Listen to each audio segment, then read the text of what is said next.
सालों पहले एक नगर का राजा अपने राज्य में रात को अपना रूप बदलकर घूमता था। वो रूप बदलने के बाद लोगों से मिलकर अपने यानी राजा के बारे में जानने की कोशिश करता और उनकी समस्याओं को समझता था। एक रात जब वह नगर घूमकर आया तो अचानक जोर से बारिश होने लगी। उसने देर किए बिना एक गरीब के घर का दरवाजा खटखटाया। राजा के दरवाजा खटखटाने के बाद घर से एक व्यक्ति निकला। वह एक गरीब किसान था जो अपनी पत्नी और बच्चों के साथ रहता था। बारिश तेज थी तो किसान ने राजा को अंदर आने के लिए कहा। राजा ने घर में जाने के बाद पूछा, क्या आप मुझे कुछ खिला सकते हैं? मुझे बहुत तेज भूख लगी है। वो गरीब किसान और उसका परिवार 3 दिनों से भूखा था और उसके घर में एक भी दाना अन्न का नहीं था। किसान के मन में हुआ कि भले ही हम भूखे हैं, लेकिन अपने अतिथि को यूं भूखा नहीं रख सकते। अब किसान ये सोच कर बेचैन हो गया कि अपने अतिथि का पेट कैसे भरा जाए।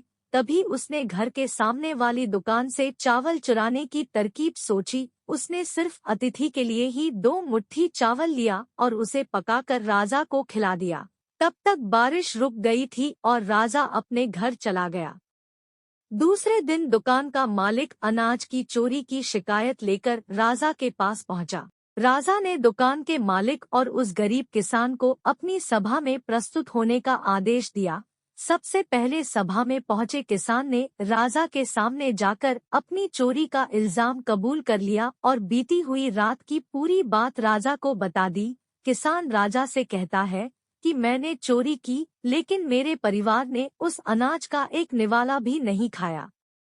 गरीब किसान की बातें सुनकर राजा बहुत दुखी हुआ और उसने किसान को बताया कि अतिथि के रूप में मैं स्वयं तुम्हारे घर आया था। इसके बाद राजा ने सभा में पहुंचे दुकानदार से पूछा कि क्या आपने अपने पड़ोसी को चोरी करते हुए देखा था? दुकानदार ने जवाब दिया कि हाँ, मैंने इसे रात में चोरी करते हुए देखा था। दुकानदार की बात सुनने के बाद राजा कहता है कि इस चोरी के लिए मैं पहले जिम्मेदार हूँ और फिर दूसरा तुम हो, क्योंकि तुमने अपने पड़ोसी को अनाज की चोरी करते हुए देखा, मगर कभी उसके भूखे परिवार को नहीं देखा।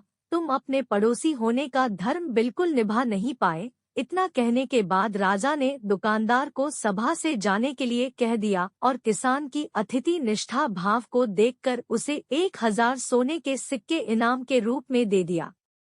कहानी से सीख। अगर कोई आसपास रहने वाले मुसीबत में है तो हमें उनकी मदद करनी चाहिए।